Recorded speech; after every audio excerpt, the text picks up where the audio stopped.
Kely azafady merci avao tananao dia omeo voninahitra amin'ny fonao manontolo Jesosy ankasitrao izy fa manomboka herinandro vaovao ianao ataovy misy fifaliana mpololotra avy any anatinao any satria fantatrao fa eo aminy ny zavatra rehetra afaka hovotaina sy ho tanteraka mankasitraka izay raha eo raha iny tsara indrindra amin'ny anaran'i Jesosy Kristy Tompo raha inay any an-danitra amin'ny alalan'i Jesosy raha hiatrika ny herinandro vaovao ity izay dia nytao aminao tamin'ny alalan'ny fanahinao ho tonga eto amin'ny fanatrehanao masina ny teninao masina ny fanatrehanao dia misaotra indray satria miantso anay sy manasa anay ho tonga eto amin'ny sekoly ianao mba hahafahanay mianatra ao amin'ny fahamarinan'ny teninao misaotra indrindra tompo ny amin'iny herinandro vita iny tena vita soa iny herinandro iny rehefa mijery araka ny masonao zay mampianatra anay ombieny ianao fa tsy loza ny fihevitrao anay fa fiadanana misy taona ny masonay maolona ny mamitaka anay toy ny mahita ny zavatra mitranga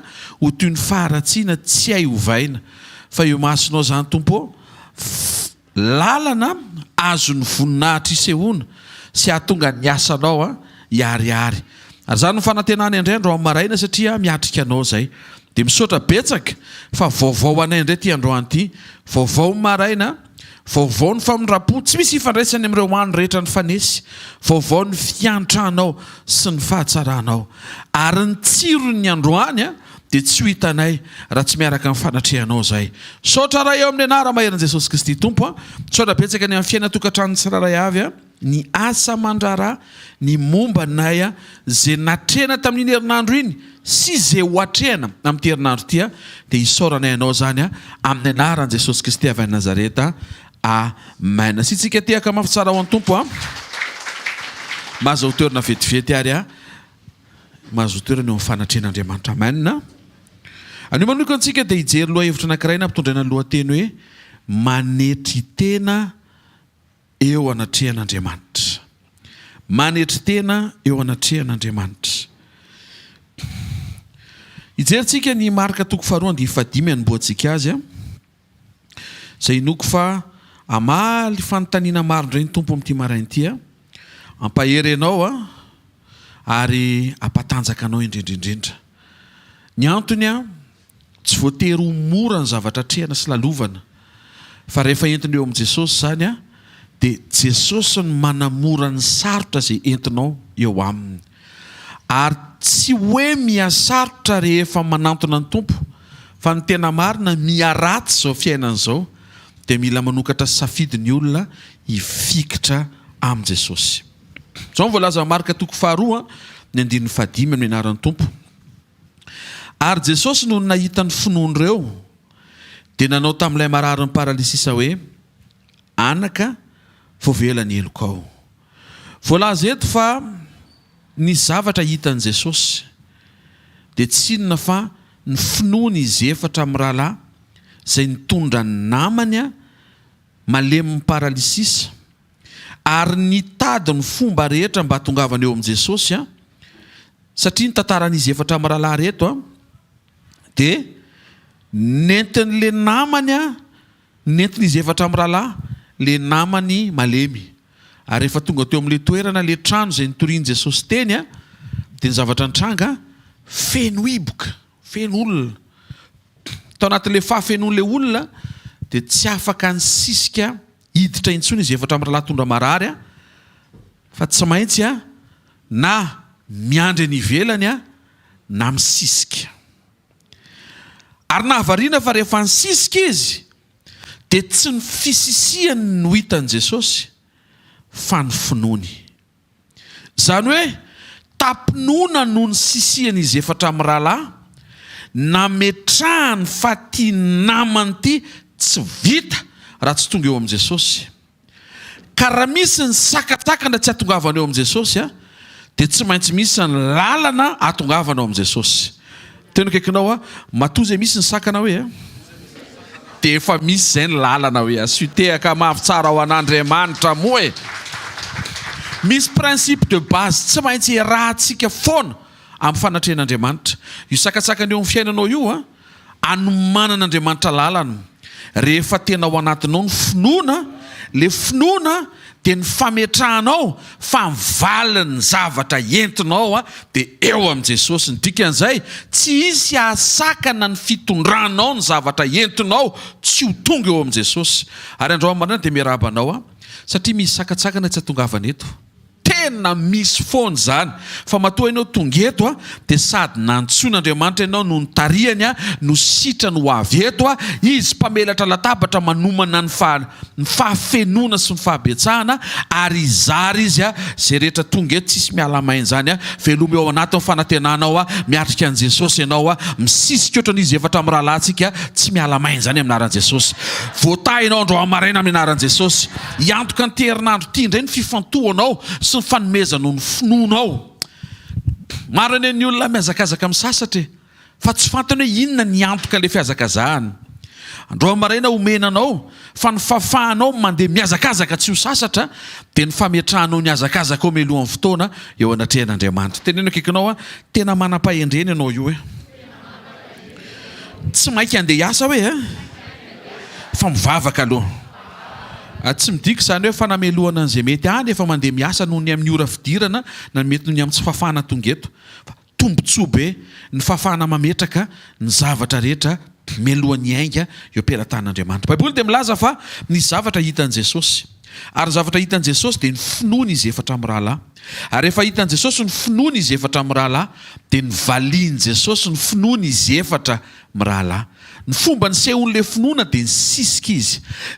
Rehefa fenony etỳ amin'ny vavahady dia misy tafo azo gorbahana. Mety efa nandeha ny saina hoe dia ahoana ozy izy ny tompotrano. Mety petera ny tompotrano tao. Fa aleon'izy ireo ny hevitra anao cotisation namboarana an'ilay tafo toy izay anao cotisation hividy fanafody tsy asitrana an'ilay namany. Avereny hoe misisika hoe. Ary averiko ilay teny teo hoe tsy ny fisisiany izy efatra amin'ny rahalahy no hitan'i Jesosy fa ny finoany.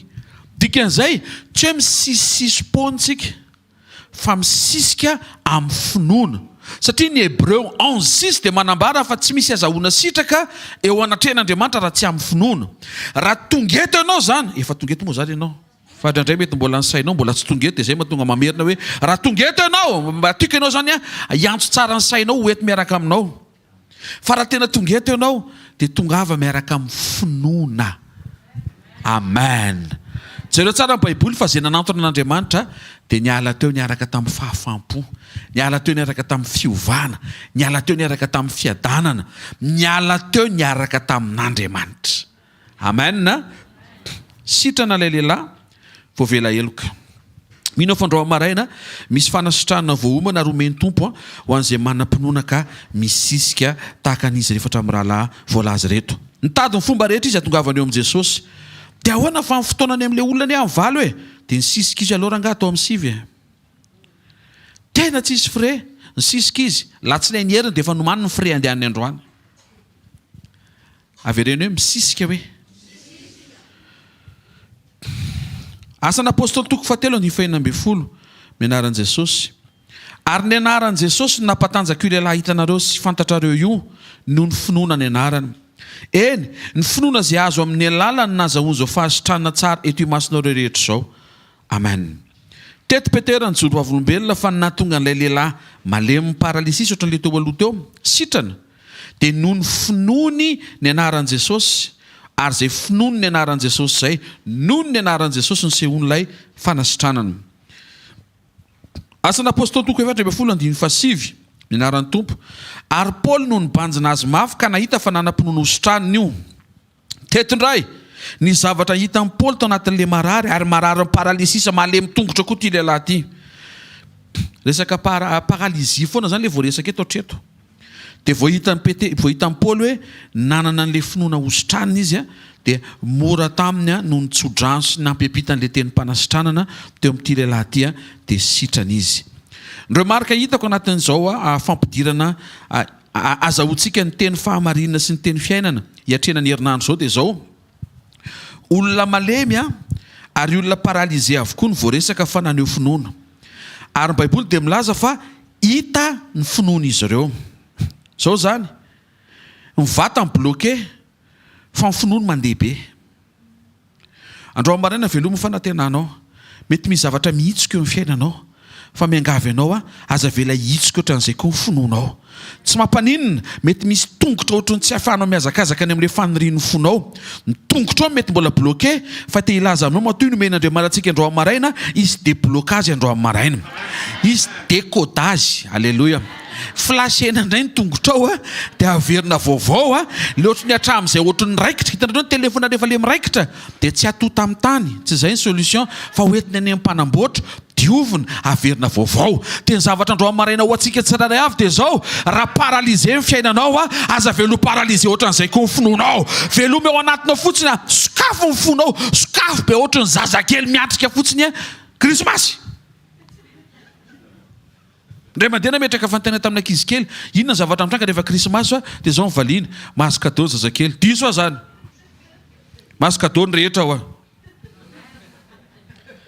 Fa maninona ianao mametra fa ny zazakely rehetra ny azo cadeau? Fa manana raha mba mahazo koa ianao. Averiko indray, mety paralysé ny fiainanao fa aza velo paralysé miaraka amin'izay koa ny fononao.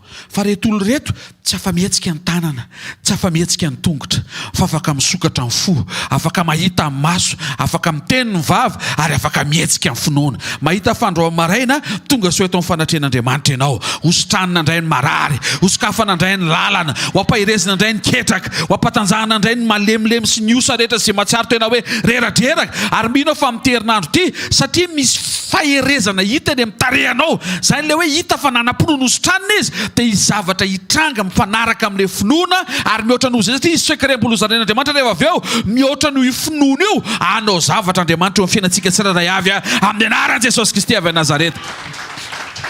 Amen. Mety paralysé ny paosinao fa ny finoanao mihoatra noho ny paosinao. Mety paralysé ny eo an-tananao fa mihoatra noho ny eo an-tananao ny vita ny finoana. Satria izay vita ny finoana dia tokony le vita n'Andriamanitra. Tena akaikinao, izay vita n'Andriamanitra hoe dia tokony ho izay ny finoanao hoe. Androany zany raha mametra-panontaniana hoe fa inona no inonao na hoe hatraiza ny finoanao dia tokony hanambalina ianao hoe hatrany amin'izay vita n'Andriamanitra. Dia inona ny valin'izay? Fa hatraizaka ny vita n'Andriamanitra? Tsy voafetra. Izany hoe mbola tsy teresaka an'ilay tsy voafetra aloha fa teresaka an'ilay voafetra angatahanao aloha fa tafiditra anatin'ilay tsy voafetra io. Amen. Tena akaikinao tandremo ny finoanao hoe. Paoly dia nampianatra fa anisan'ny hamantaranao fa tsy very ny finoanao dia ny sainao tsy saina zavatra negatif. Satria Timoty voalohany andininy fahafiry, andininy fahavalo ambin'ny folo ka hatramin'ny andininy faharoapolo tamin'ny vanim-potoana zany tsy enjerin'ny ambasadora. Fa zao didy zao no meko anao Timoty zanako ozy izy, mba hahafahanao miady tsara ozy izy, miady tsara amin'ny finoana, mba tsy ho rendrika ozy izy ny sambo ny finoana amin'ny fitehirizanao ny finoana amin'ny fiatretana madio. Tsy izay le terme famadibadika zany hitenenako azy zany. Fotry hoe tiany Paoly tenenina.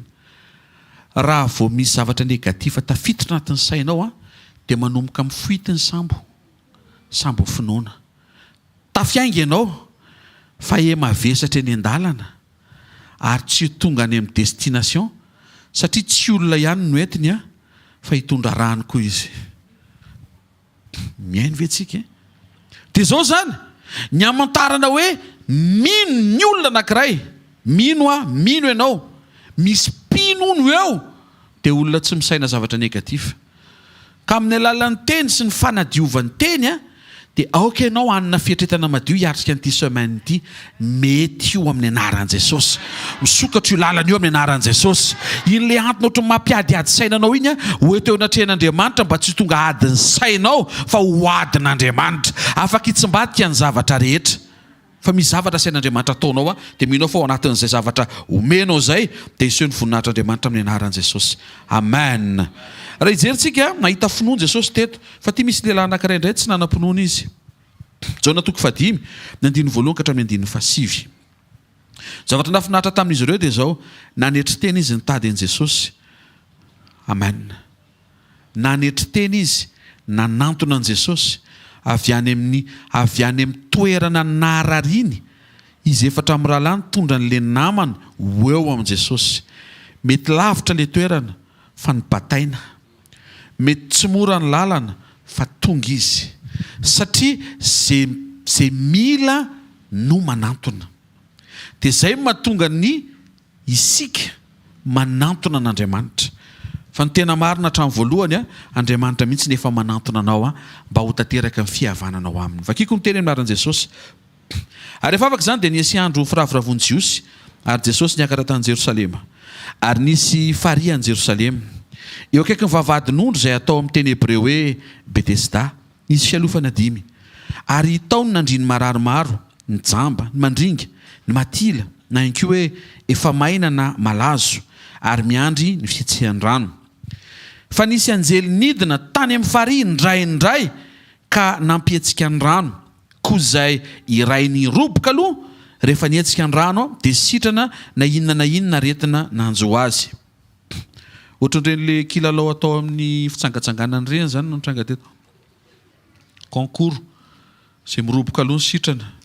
Dia mety ho gaga ianao dia ahoana zany le miroboka faharoa dia tsy sitrana. Dia tsy hay hoe ahoana fa izay aloha izy dia ambara-pahatonga an'i Jesosy dia izay aloha fa calme ianao. Ary izay mahafinaritra an'i Jesosy, ny Jesosy izay tonga dia mahazo daholo. Na le niroboka na le tsy tafaroboka. Zava-dehibe zany tonga eo fotsiny aloha ianao. Na tafaroboka eo amin'ny fanatrehana na tsy tafaroboka eo amin'ny fanatrehany afaka manao zavatra eo amin'ny fiainanao foana Andriamanitra rehefa renao fa eo ny fanatrehany. Toiziko. Ary nisy lehilahy anankiray teo izay efa narary 70 taona. Ary nahita azy mandry Jesosy ka nahalala fa efa toy izany ely izy. Dia hoy Jesosy taminy, teo sitrana ve ianao? Ary le marary namaly azy hoe, Tompoko, raha etsehana ny rano dia tsy mba misy olona nroboka eto amin'ny faria. Nefa raha mandeha dia misy olon-kafa misosoka eo alohako. Hoy Jesosy taminy, mitsangana eto ny fandrinao ka mandehana. Ary niaraka tamin'izay dia sitrany ra lehilahy ka nitondra ny fandriny dia lasa nandeha ary sabaty izay andro izay. Amen.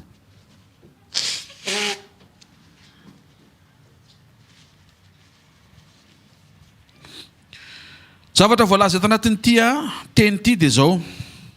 Tsy nahita finoana eto anatin'ity lehilahy ity Jesosy. Tsy ohatran'le niresantsika teo aloha. Fa nisy zavatra hafa hitan'i Jesosy. Ary voalaza fa ny zavatra hitan'i Jesosy tao anatin'ity lehilahy ity dia izy mandry ela teo 70 taona. Ary tsy mba niala teo izy. Mahavariana? Eo anatin'ny sainy dia izao. Tsy ho tafaroboka aloha mihitsy ahy. Dia raha tena izay izy sainao dia maninona eo ianao tsy aloha miala eo. Tsy haiko azonareo ve le inona zavatra hitan'i Jesosy? Zavatra hitan'i Jesosy dia izao. Janona teo izy. Dia izao nitenena ohatra le fiteninao hoe Sekoly ny vitiny izay ohatra le fiteninao izay mihitsy.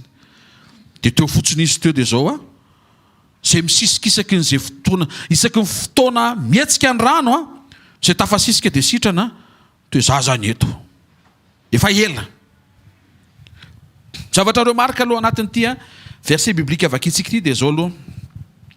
Fotoana ny firavoravona ozy izy ny 1 Entsika izy teo rehefa afaka izany dia nisy andro firavoravona. Fotoana ny firavoravona fa zavatra mahavariana ny direction an'i Jesosy tsy nakany amin'ny tanàna misy olona miravoravo fa lasa izy nakany amin'ny Betesda izay fantany fa toerana misy olona tsy miravoravo. Mefantatra amin'izay ve Jesosy? Andeha ho any Jerosalema izy satria fantany hoe hanao fety ny ao Jerosalema.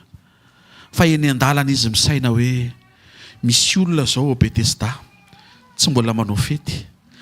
Tsy manana antony hifaliana ary mety tsy misaina an'izany intsony. Mety maro amin'ireo olona ireo koa tsy mahafantatra intsony efa fotoana ny firavoravona zao satria ny zavatra andrasany dia ny mba ho salama aloha.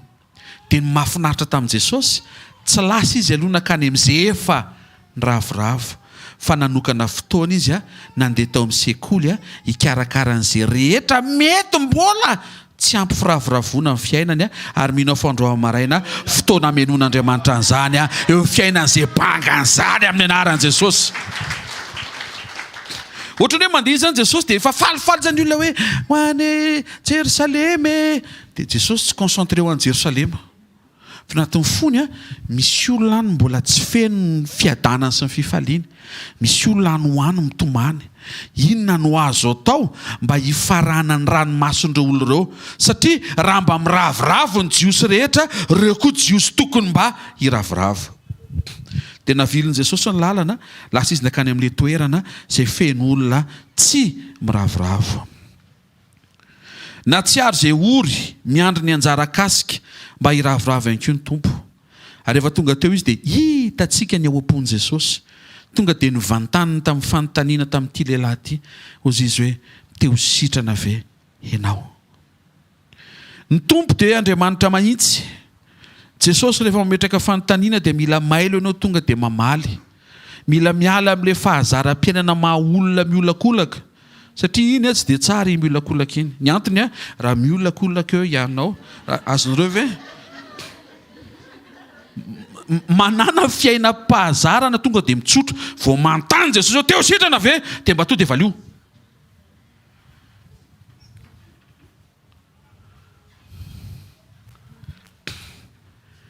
Teto lehilahy ty rehefa nanontaniany Jesosy dia nahavariana ny valiteniny. Dia misy antony mahatonga ilay valiteniny mba hahatonga anao tsy hamaly ihany koa oatra azy. Nefa ny zavatra nahavariana na diso ary ny valiteniny nomeny. Ny famindrapon'Andriamanitra efa teo, ny programan'Andriamanitra efa vita, ny sekoly efa misokatra, ny fanasitranana tsy maintsy atao, alohan'ny valo sasany tsy maintsy sitrana ianao.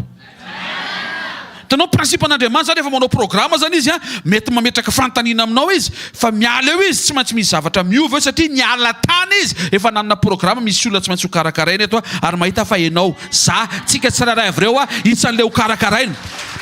Zao rehefa miatrika an'Andriamanitra dia asio tsikitsika ny amitavanao. Aza miandry ilay faminaniana hifanandrify amin'ilay mavesatra. Mety tsy voaka mihitsy izay. Fa tonga dia raisao anatin'ilay teny hoe ty lehilahy ty ela be ny andro ny anjarany, eto kosa tsy ela be fa vetivety satria ny tompo rehefa tonga amin'izao. Amen. Nametraka fanontaniana Jesosy teo sitrana ve ianao?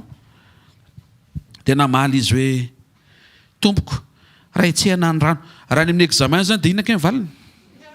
Hors sujet. Ary mety nana izay problème zay ty raha namany ty tamin'ny nana lafanadinina hatramin'izay, hors sujet foana. Ny saorana an' Jesosy rehefa tonga eo anatrehan'ny tompo ianao na ny hors sujet arany afaka ahitsin'Andriamanitra ho tonga hifanaraka amin'ny sitrapony. Ka androany maraina tsisy excuse. Mety hors sujet ny sainao, mety hors sujet ny motivation anao, mety hors sujet ny finoanao. Androany maraina ho avadika Andriamanitra ho voninahitra izay hors sujet rehetra entinao eto amin'ny anarana maheran'i Jesosy Kristy avy a Nazareta.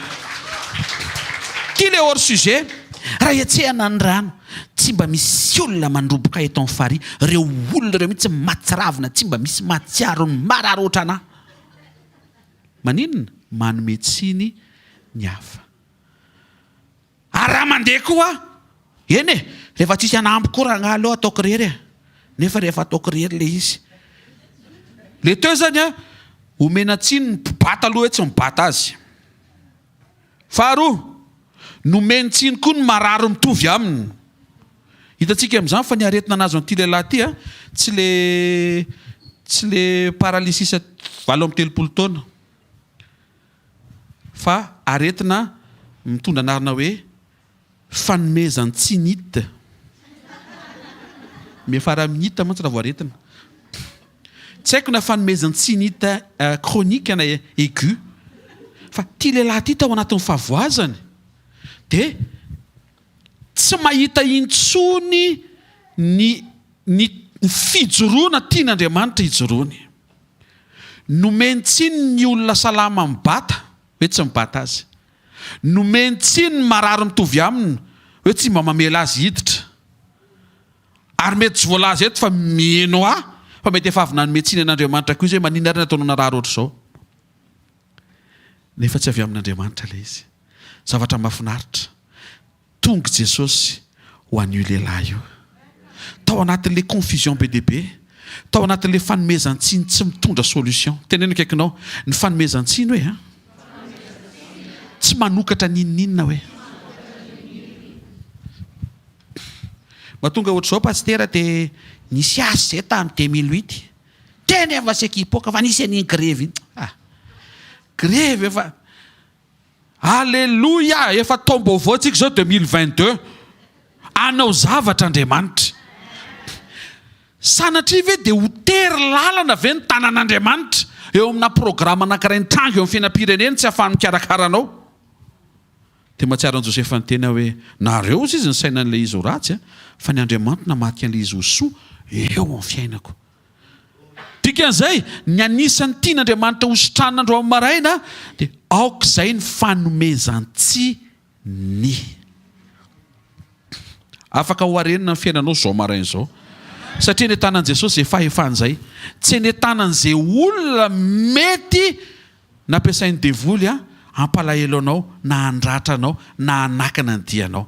Ary ny tena marina, hozy izy Paoly apôstôly, raha Andriamanitra momba antsika eo izy izy ao izy ny atohatra antsika. Ianao mandehandeha io zany misy ho fomban'Andriamanitra tsy misy matohatra. Dia eo izay mipetraka efa dia ahoana zany le projet tsy mbola mipoaka. Tena akaikinao ara-potoana ireny hoe. Tsy mampiady saina zany hoe. Tsy mampiasa saina zany hoe. Alléluia. Dia ho sitrana avy eo anao Jesosy. Namaly ty lehilahy ty. Hitamin'ny Mesie zany ny problema. Nataon'ny Mesie mihitsy Jesosy teto. Hitamin'ny Mesie zany le fiarahamonina malagasy mihitsy zany hitako efa manomboka ravan'le Facebook. Tanao le teneno akaikinao, ny anao amboarina hoe. Fifandraisanao amin'Andriamanitra arenina hoe. Dia mivavao amin'izany hoe. Fa afaka iovy zany hoe. Tonga dia fanomezan-tsiny menty lehilahy. Izy amin'efa marary ny olona tsisy mibata. Question voalohany. Fa izy aloha ianao no batain'ny olona aloha zay koa aloha question iray. Fa inona n'ilay olona aloha ianao no hoe tonga dia hoe tsy maintsy hibata ilay olona. Ka tokony mba miantra izy ka.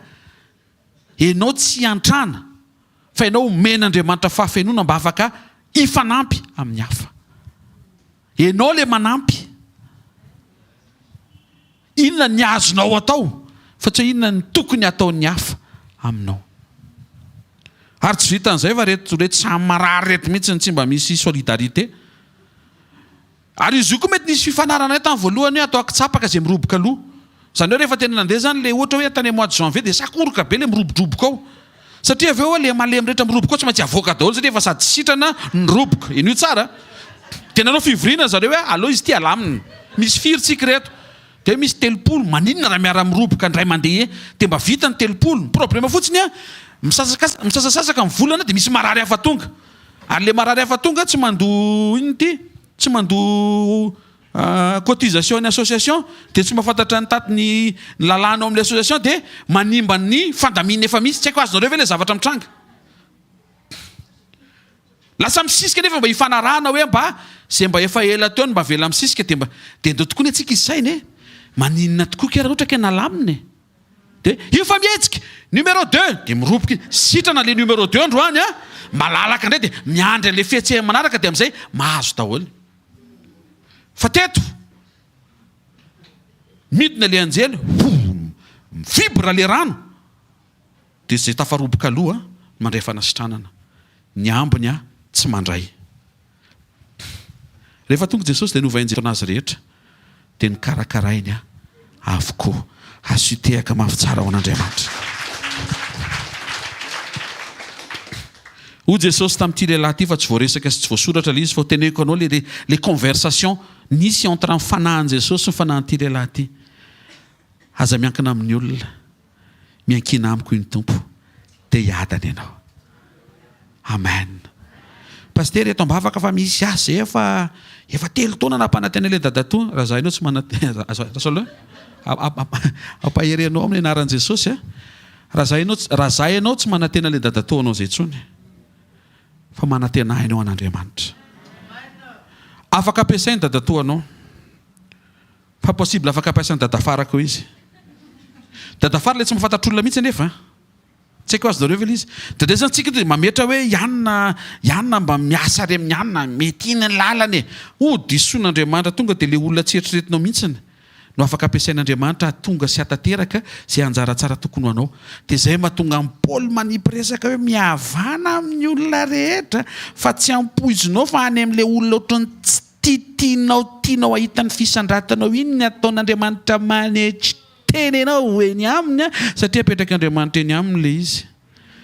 Zay mahatonga antsika tsy maintsy mandalo formation tsy hanambany na niza na iza. Tena akaikinao mihavana amin'Andriamanitra aloha dia mihavana amin'ny olona rehetra hoe. Hoy tompo hoe tamin'ity lehilahy ity aza miankina amin'ny olona ry namako izy izy. Ary aza manome tsy ny olona fa ry zareo koa mba samy manana ny mahafeno lohany. Miankina amiko dia hiadana ianao. Mianara mitsotra e. Ianao hoe tambola kely tsotra izany e. Ianao tambola kely vao tenenao inona ve ianao? Ianao na dia fidanina bisikity e, bombo te klasy dia tsoronao daholo ny zavatra rehetra. Rehefa ny lehibe ianao antanina an'izay dia inona hoaninao? Efa nisotro dite sy mofo. Tsy ny fanontaniana tsy hoe inona no hoaninao tamin'ny maraina. Fa inona no hoaninao zao hitanareo amin'izay very ilay fahatsorana. Ka mety anisana tonga ty lehilahy ty paralysé tsy afaka andehantsika teo paralysé koa ny fahatsorany. Mahita olona manomboka androany hiverina hianatra hitsotra amin'izay izy. Ary ny indisy hamantarina fa efa tsotra ianao dia eo mpisakafoanana. Eo ny tena miseho ny tena toetranao.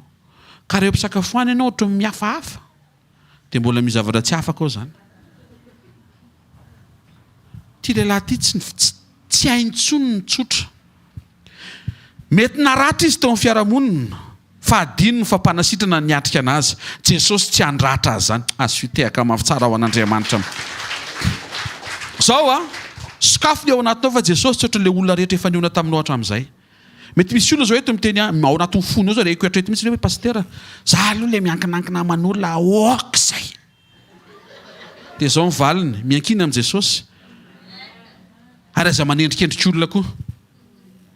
Fa tsy voatery ho marina ilay eritreretinao momba an'ilay olona. Tena hitako izao mihitsy izy na mavovoka avy tao anaty sase. Angatahana amin'ny tompo amin'izay tompo inona ilay vovoka tao anaty sase? Dia valian'i Jesosy hoe nona izy dia nividika capigeon teo amin'ny pavillon. Dia mba tsy handotony ao an-trano dia nariny teo tokotany ilay vovoka nisy voanjo dia nisy capigeon. Izay ny tanatin'ilay vovoka eny. Marina hoe kaka pigeon ny anaran'ilay izy. Dia azoko mihitsy ny tahotra hoe tena mety hoe ozona angamba ve zany. Tena akaikinao tandremo ny fieritreretana hoe. Avereny farany tandremo ny fieritreretana hoe. Tsy fantatrao marina hoe. Dia aza tonga dia mitsara hoe. Hitanao mahatonga Jesosy ny teny hoe aza mitsara izy mba tsy ho tsaraina. Dia avy eo nampiny. Fa raha hitsara ozy izy dia mitsara marina. Mazaka. Dikan'izay rehefa mitsara dia tena fantatra tsara daholo zany ny zavatra rehetra nitranga teo amin'ny fiainan'ilay olona matoa ianao mamoaka fitsarana. Alleluia. Ty lehilahy ty tonga dia nitsara mpibata tsy mibata azy. Nitsara ny olona izay marary mitovy aminy hoe tsy mba mitsinjo azy.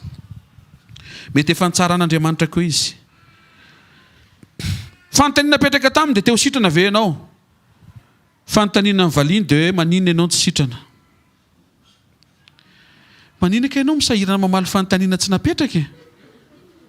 Manina raha valiana fotsiny fanontaniana napetraka Andriamanitra andro maraina hoe te hiadana ve ianao dia valiana fotsiny ilay izy fa tsy hoe kalezany hitanao zany fandehan'ilay izy nisy taratasy izay ataoko ohatr'izao dia makatsy ity dia ry misy volan-drasaka izay dia makatsy dia makaria dia misy olona-drasaka izay dia haiko ny toeny makatsy dia makaria dia misy haiko ny toeny makatsy dia makaria. Tsory ilay izy te hiadana ianao dia mianatra ireo miteny tompo tena te hiadana. Zay fotsiny. Mianatra mitsotra. Mianatra mitsotra. Ny fahatsoram-po izay ilain'Andriamanitra dia voafafa amin'ny fanomezan-tsiny. Tandremo, fa raha fatra-panometsiny ianao dia manomboka miala ny fahatsoram-po izay mety amin'Andriamanitra. Ao anatin'ilay lohateny androany hoe manetry tena eo anatrehan'Andriamanitra. Mety patro be ianao manatrika eto.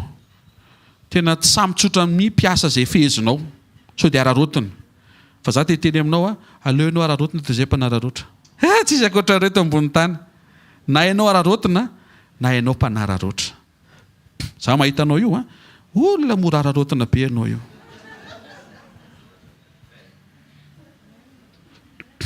Diovy tsara fotsiny ny fo a miaingandry vaovao.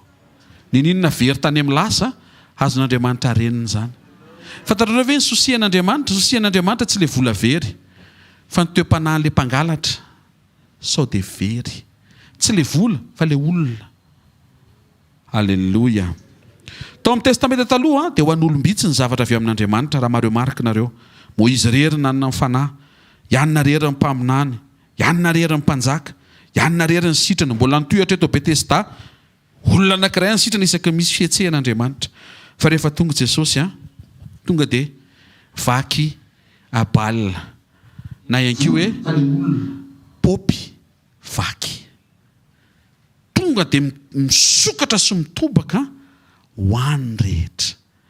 Ka androany maraina eto Jesosy, misy fahafenona sy misy anjara tsara tokony ho anao.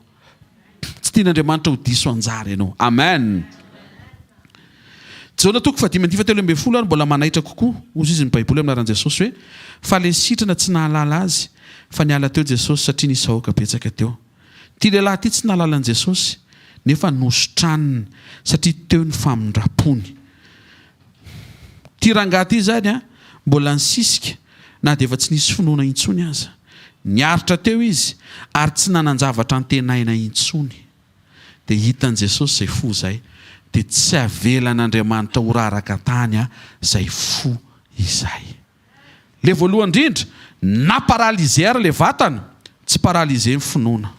Ty faharoa ty indray paralysé teo le fahatsora-po, fa tonga Jesosy namana le izy nametraka fanontaniana hoe teo sitrana ve ianao? Dia misy valiteny tian'Andriamanitra hoeny fotsiny anatinao mitsotra hoe tena teo sitrana, tena teo afaka. Ohatran'ny hoe mahita an'Andriamanitra mametraka fanontaniana zany hoe tena marary anga ianao.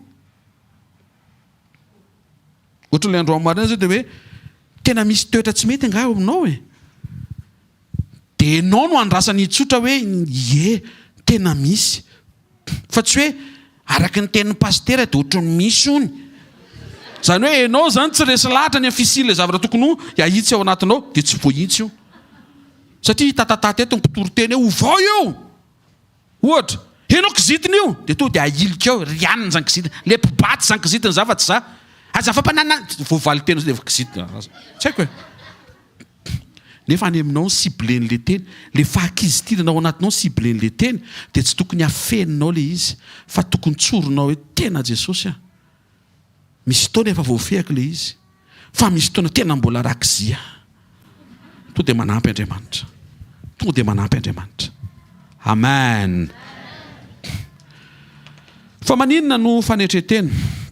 Satria hoy Jesosy ao Matthieu 7:7 minaran'i Jesosy entiny zioga ka mianara amiko fa malemy fanahy sady tsy miavona po dia hita fitsarana ao amin'ny fanahinareo ianareo. Eto Jesosy dia milaza hoe mianara amiko fa malemy fanahy sady manetry tena ao. Ny asain'Andriamanitra ianarana dia ny toetrany, ary isan'ny toetra asain'Andriamanitra ianarantsika ny aminy dia izy manetry tena. Amin'ny Filipiana 4:5-7 dia anisany maneho ny fomba nanetren'i Jesosy tena ho antsika. Minaran'ny Tompo aoka ho ao aminareo izao saina izao izay tao amin'ny Kristy Jesosy koa, izay na dia nanana ny endrik'Andriamanitra aza dia tsy nataony ho zavatra ho fikirany mafy ny fitoviany amin'Andriamanitra, fa ny foanany tena ny tamin'nakany ny endriky ny mpanompo sy natongavany ho manam-pitoviana amin'ny olona. Ary rehefa hita fa nanantareo olona izy dia nanetry tena ka nanaiky hatramin'ny fahafatesana, dia ilay fahafatesana tamin'ny hazo fijaliana. Koa izany nanandratan'Andriamanitra azy indrindra sy nanomezany azy ny anarana izay ambony noho ny anarana rehetra. Ny fanetretena izay naseho an'i Jesosy ampianariny antsika dia toy izao nanana ny endrik'Andriamanitra izy fa tsy ny fikiriny ny fitoviany tamin'Andriamanitra, fa nidina izy hitovy amin'ny olona. Midina. Izy no atao hoe tompony tompo, fa nidina izy naka ny endriky ny mpanompo. Izy no Andriamanitra, fa nidina izy naka ny endriky ny olona, ary tena tonga olona. Izy le Andriamanitra tsy mety maty, immortel et éternel, fa nanetry tena izy dia nanaiky hatramin'ny fahafatesana, satria raha ny olombelona ny tokony ho faty amin'ny fahotana dia nyraisin'i Jesosy ny fahotany ny zanak'olombelona mba ho faty eo amin'ny toeran'ny zanak'olombelona Jesosy mba tsy ho faty amin'ny fahafatesana faharoa ny zanak'olombelona. Amen. Dia inona ny ifandraisan'izany amin'ilay teo aloha pasteur ilay hoe fahatsorany inona Matthieu 7:24 amin'ny anaran'i Jesosy tia ny référence nomeny tompo nazovina anetry tena tahaka an'ity zazakely ity dia izy ny lehibe indrindra amin'ny fanjakany lanitra. Amen. Ny zazakely rehefa hoe manantona dia tonga dia manantona izy dia tonga dia makeo amin'ilay olona antonony tahaka an'ilay zaza nanantona an' Jesosy izay nisakanan'ny olona fa nahatezitra ny tompo ary ny tenenina velao ny zaza azy izy hanantona fa anto azy ny fanjakan'ny lanitra. Paoly iankoa dia nijoro avolombelona ao amin'ny Galatina 4:20 amin'aran'i Jesosy hoe voaomby miaraka amin'ny Kristy amin'ny hazo fijaliana hozy izy ary tsy zaho tsony mivelona izay le fanetretena fa Kristy mivelona atao anatiko fa izay hivelomako ankehitriny eo amin'ny nofo dia hivelomako amin'ny finoana ny zanak'Andriamanitra izay efa tia ka nanolotra ny tenany amonjy ahy. Amen. Ohatrany ahoana ny endrika isehon'ny fanetretena mandray nody tsika dia manintsy ny ao anaty dia mandroso. Amen. Ny olona manetry tena dia mahay mangina ara-potoana. Isaia 3:17 ny 7 Baiboly dia milaza amin'aran'i Jesosy nampahoriana izy nefa nanetry tena ka tsy nilobava dia tahaka ny zanak'ondry entina hovonoana sy tahaka ny ondry vavy izay mona eo anatrehan'ny mpanety azy eny tsy nilobava izy. Ohatrany ahoana le mangina eo amin'ny andavanandrom-piainana mihitsy ilay resantsika amin'ny fotoana tokony hitenenana satria misy zavatra tena tokony hotenenana kosa amin'ny fotoana tokony hamaliana zany kosa tena mendrika hovaliana amin'ny fotoana manana ny rariny ianao manako tenenina sy manako hovaliana ohatra misy zavatra efa niteneninao tsy nisy ny aino tsy nisy nanaraka fa nitranga ahoana ny réaction anao mianatra mangina tsy efa io ny teneniny dada tena kaiky anao manomboka androao mangina dada hoe alleluia neny aloha tsy ananana tso fa io fa mitranga io tena kaiky anao manomboka androao mangina koa neny hoe teneno hoe odry mianatra mangina dia ahoana pastera dia tena avela amin'izao fotsiny ve tsy avela amin'izao ka mangina sy mivavaka.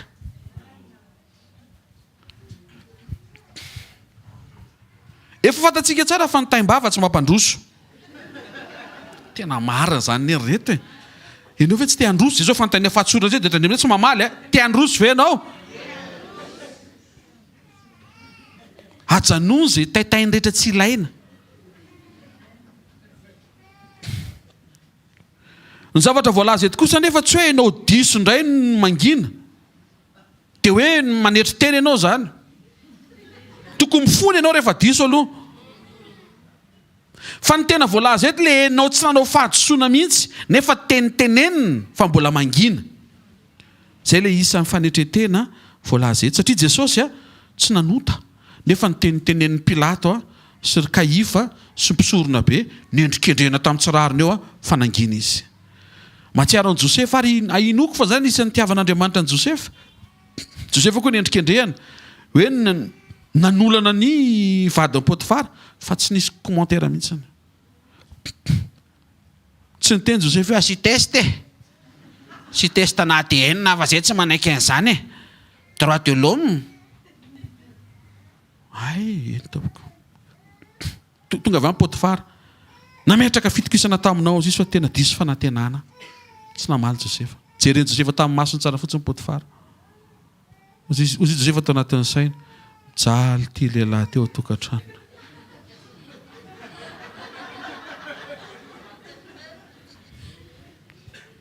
ary valio ahy zany afaka manafaka anao tandidin'ny Kristy nitenenin'ny Pilato afaka manafaka anao ny miteny Josefa mety ohatr'izao conversation zareo hoe raha hitanao fa nanao an'izay ka tokony ho any am-ponja dia aleo zany ho any am-ponja.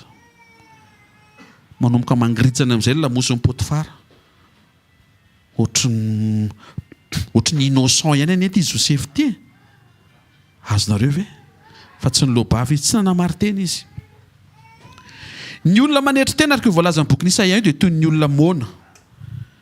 Tsy afaka miteny. Tsy hoe tsy mahazo miteny fa tsy afaka. Ohatra, mpanjaka mangina rehefa mitabataba manome tsiny ny vahoaka. Ohatra, ray aman-dreny mangina rehefa mitabataba manome tsiny ny zanany. Ohatra, mpampiasa mangina rehefa mitabataba manome tsiny ny mpiasany. Ary izy ohatry ny manome tsiny daholo ihany. Ary izay mitsy ilay mila sitranina teo Betesda. Halleloja. Ohatra, ianao manana marina efa mangina.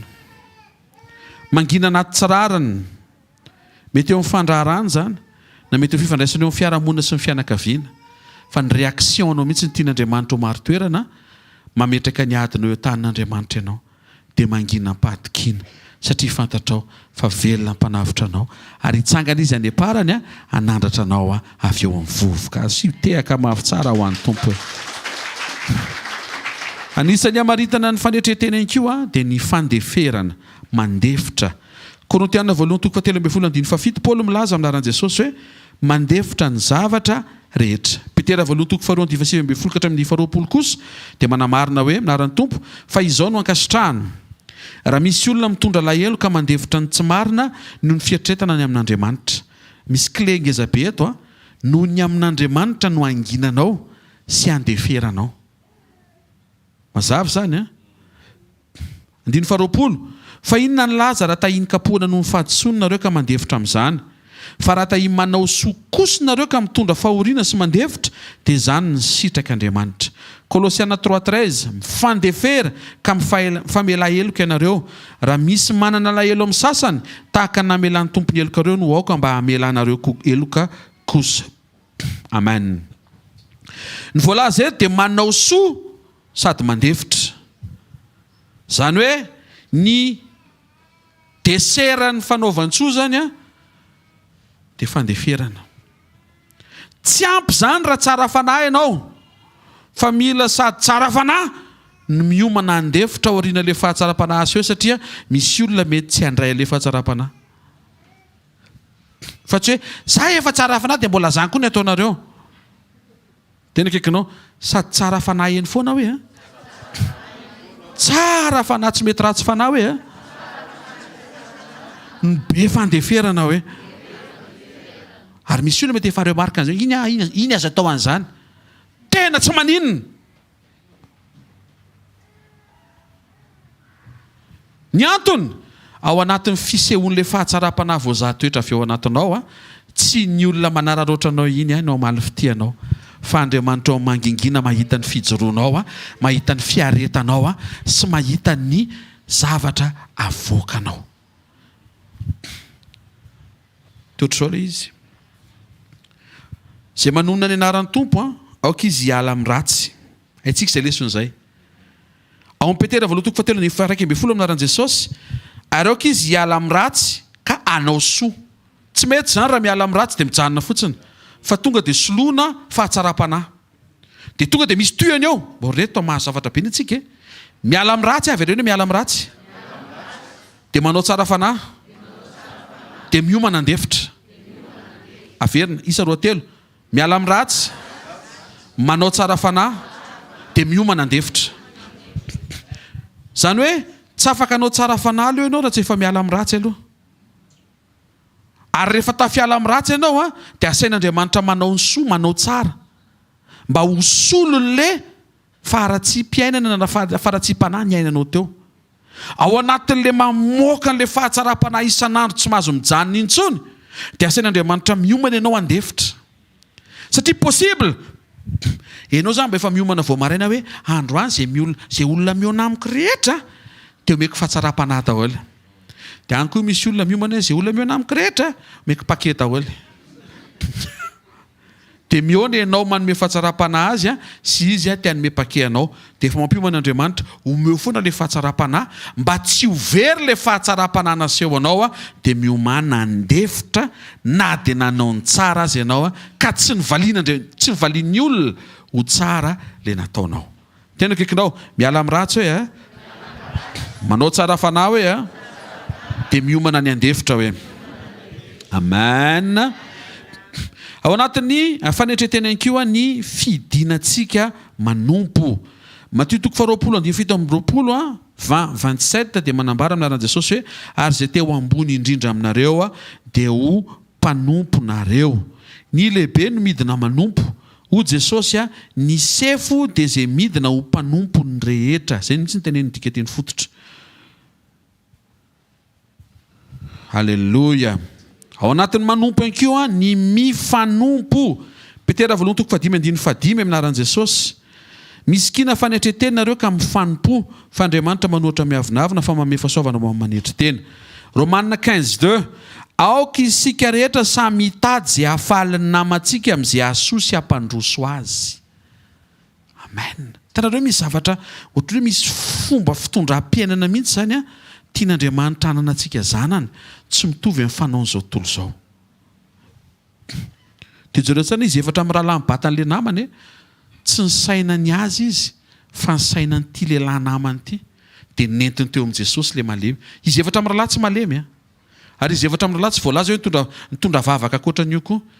Ka dia efa tonga eto moa zany Jesosy dia tsy hita fararotina moa zany ty fotoana ity fa ny anazy moa aretina fa ny anazy zany manana projet hividy sprinter telo zady dia tsisy an'izay fa le lehilahy mihitsy nentina teo dia vita sitrana dia nodiny zareo rehefa avy ny remboursé ny tafon'ny Petera.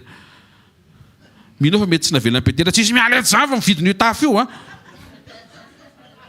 aiza misy moramora ery amin'ny anina zao ohatr'izao ny mètre carré ery fa mino fa mivanginy tompo teo daholo dia niara mifandefindefitra teo dia jereo tsara ny raha mangina zao Petera hoe ndry tsy ho voavidiny tafo iny eny asitranin'ny lehilahy iny dia Andriamanitra mameno mipanga. Raha eo koa zany izy efatra amin'ny rahalahy hoe ndry lany teny an-dalana mivatsy tsisy apetraka intsony solon'le tafo izay goropaka dia Andriamanitra koa afaka mamaly ao anatin'izay. Fa le disadisa sy le fifamaliana mihitsy ny tsy option intsony antsika zanak'Andriamanitra. Amen. Baiboly dia miteny hoe mila mifanompo ny zanak'Andriamanitra, mila manompo an'Andriamanitra, mila mifanompo. Izay le endrika isehon'le fanetretena efa andresahana hatramin'ny voalohany. Mametraka ny namana ho mihoatra, Filipianina 2:3. Amin'ny fanetretena dia aoka samy hainao ny namana ho mihoatra ny tenany. Ahoana ary mipratika an'izany? Mipratika an'izany rehefa hivavaka dia mivavao an'izay marary mitovy aminao aloha. Any amin'ny sujet de prière mihitsy. Mety misy aretina zao tsy fitantara mihitsy manjoanao. Dia eto ambavaka aloha izay aretina tsy tantara izay fa mety misy mahazo an'izay ny ambadimbadika any. Mety olona tsy hampozonao mihitsy. Fa maneke ho fantsona eo tanan'Andriamanitra mba ahatsiaro ny hafa tahaka ny vesatra tsaronao fa manjoanao. Tena kaikinao raha mavesatra aminao le izy hoe dia mety mba mavesatra ho an'ny hafa koa dia midira ny programme an'Andriamanitra hoe hoeto aloha ny mavesatry ny hafa hoe tonga avany Abimeleka momba dia zao ny tenen'Andriamanitra tamin'ny Abrahama hoeto ambavaka aloha Abimeleka. I Abrahama tsy niteny ka le izy teny inona moa zany noetiko zary ty mbola momba koko inona ny témoignage hoetiko ivavahana ho an'ny Abimeleka. Hafa indray raha hoe hivavaka ho an'ny Abimeleka dia Abimeleka raisy ny fahavokarana fa raha momba haka nataon'Andriamanitra nahavokatra dia ianao koa andray an'izany raisy Abimeleka fa tsy izay tonga teo izy mety ohatr'izao tonga tantasiny Abimeleka hoe ty rangahy be ty ary mbola tsy sitrako izany oetiny ambavaka eto. Asain'Andriamanitra manetry tena sofa-mpanaraka direktivy Abrahama tonga avany Abrahama. Andriamanitra mampalahelo reto olo reto raha tsy miteraka tsy nasiny hoe taka tsisy an'izay iny zany le manimba sujet iny teneno kaikinao rehefa mihevitra ny hafa ianao hoe dia mihevitra nenao Andriamanitra hoe asitehaka mafy tsara ho an'Andriamanitra. Mino fa rehefa nihevitra n'le namana izy efatra amin'ny rahalahy Andriamanitra nihevitra n'izy efatra amin'ny rahalahy. Taram'izay le prinsipa vavaka tamin'ny fony amin'izay Abrahama tompo aoka tsisy alahelo sy raha maso amin'ny tsy fisina zazakely mitomany ao an-trano intsony eto amin'ny fiainan'ireto olo reto satria fantatry Abrahama fa iainany zany sady mbola iainany. Misy olona zao tokony hivavaka mba hisy azo vady. Eto zao misy olona tokony nanao izay vavaka izay fa tsy renao foana ny asisiky anjo misy olona koa tena mavesatra be ohatranao mihitsy mba handramony hoe tsy aleo vaina ny diska oveo ny diska zay manjoanao hoeto ho tony manjony hafa amin'ny fo manontolo tsy hoe nahenao an'izay dia misy teknika indray any provoquena valibavaka tsika zanak'olombelona zany aingana be amin'ity teknika provoquer ty tsy teknika ilay izy fa fiainana za mahita an'Andriamanitra hoe fantany fanenao tsy problème satria ianao efa miresaka aminy fa ny problème an'Andriamanitra le hafa tsy miresaka aminy tiany mba hoentinao eo aminy. Base na intercession zany resantsika zany que ny intercession tsy Andriamanitra vavaka ao repère vavaka isaka latsinainy maraindro zareo le misy manao solomaso dia misy le solasola dia misy le tsotr'izay misy misolomaso dia misy solasola mantsy halleloja tany tompo dolo tsika raha lasa rana bavy sy ray aman-drenisany on sady misolomaso ny sola halleloja double portion fa tena le hitanao le manokana fotoana tompo reo olona tonga ireo zao manana ny vesatrany manana ny manjo azy tompo eo amin'ny fanatrehanao androany azy avy le isy ala mainy zany tena hoe tena entinao le izy zany fa tsy hoe 2 minitra aloha miaingy alleloja ty tompo tena fantatro ihany fa tsy maintsy miaingy manjary tara taxi be dia tsy zay tsy le vita vitaina fa le tena anokanina fotoana tompo misy amin'ireo olona ireo manana olona resaka hofatrano vavaka Jesosy mba omeo azy zany amin'ny fotoana ny sekoly maraina io zay ny mampavesabesatra mampavaloarika ny tarehany olona tokony ho tsara tarehy tonga eo tonga dia aratsiny ny hofatrano tsy voaloha tena tonga dia hitanao mihitsy hoe misy olona reto tsy voaloha ny hofatrano ohatrohatr'izay zany le dia mba mivavaka ho an'ilay olona eo tompo tsarovy ilay olona mba tsy avesatra ao anatin'izany hainao ataony izy zany vitanao mampahita fitiany zany misy olona ao Jesosy tena marary tena sitrano izy tompo fo vita ny vavaka ao ny Abimeleka teo no eo sitrana Abimeleka sy ny taranany ary voalaza fa afaka miverina tamin'ny fahavokarana sy fiterahana taranaka maro i Abimeleka dia nijery Andriamanitra nijery any Abrahama teo izy Andriamanitra tamin'ny Abrahama faly sa tsy faly mahavariana rehefa Abrahama mivavaka ao anakibom-bombo an'olo-kafa tsy maremarika avy enao fa le Andriamanitra tamin'izany ihany le Andriamanitra amin'izao tsy haiko mihitsy pasteur fa misy olo zay niansy telefona ana dia voananao vavaka le izy nge tsy hoe vavaka inona koa mivaly ny anazy hainao ty notenenina amin'io hainao fa maninona ny anazy no tonga dia eo fa rehefa mbaza momba ny nenahy ka le principe mihitsy zany tsy azonao ho ataoko ny fomba fiteny hafa tsy miasa amin'ny anao io fa miasa ho an'ny hafa miasa io rehefa avy ampiasainao ho an'ny hafa ko mahazo tombo saina an'izay mety mba manjony hafa ohatry ny anendry iza nefa tratra ny fanendrikendrena tsy marina tsy anatin'ny tanana tena tsy marina nefa tena tonga dia tena mihitsy hoe zay mihitsy ianao ary aza modimody tsy mitsome efa za mihitsy ianao izy nefa tratra zay tsy agnano tanana dia ohatry ny ianao mba tratra an'izany koa mety ho tratra an'izany koa ny olo-kafa vava ary tandremo sao dia manendrikendrika ny olona koa ianao fa mety ohatranao victime tamin'izany koa io olona io koa victime koa halleloja mahita fa misy zavatra iova ato ato satria manaiky tsika iova ifanaraka amin'ny teny amen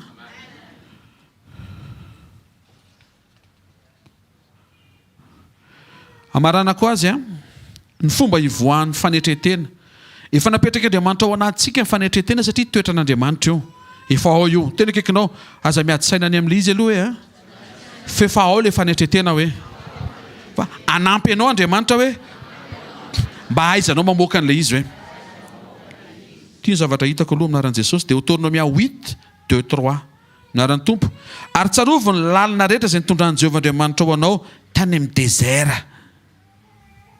désert mamoaka an'io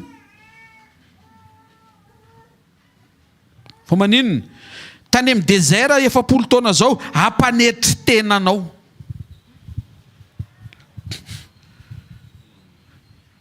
Io heverinao fa combat io zany a, io mihitsy no mavoaka le izy, ary io mihitsy ny amoaka le izy. Ok, ianao tsy ahita combat, fa ok ianao ahita toetra hivoaka. Alléluia. Fantatrao mahatonga ny citron tsy kivy zany mihitsy ny. Tsy mijery le zavatra anaporitra izy, fa efa mahita sady fa izy io hivoaka. Anatin'izy io mivoaka iny a, ho mariny ny olona tsy ampy vitamine C, vitamine D, vitamine L, ahita soa avy amin'le zavatra nivoaka satria miporetina ny citron. Ka ny problemantsika misy fotoana le ady sarotra ny hitantsika fa tsy le zavatra tsara hivoaka. Andro amaraina ho voa fomba fijery manetry tena. Ahoana pasteur afaka manetry tena ao anatin'io désert io mivoaka. Aza taitra ianao fa mivoaka ho azy mifanetry tena anatin'io désert io. Voaka ho azy io.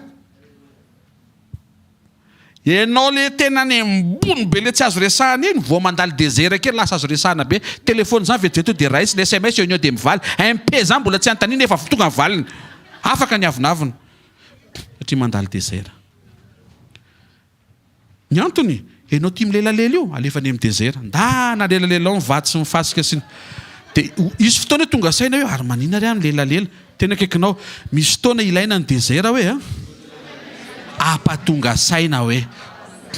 Dia lasa ianao mandinika amin'izay hoe le vatsy tsy nanintsina dia io dia lelalela io. Moa ianao koa reraka amin'ny lelalela tsisy vokatra moa zany.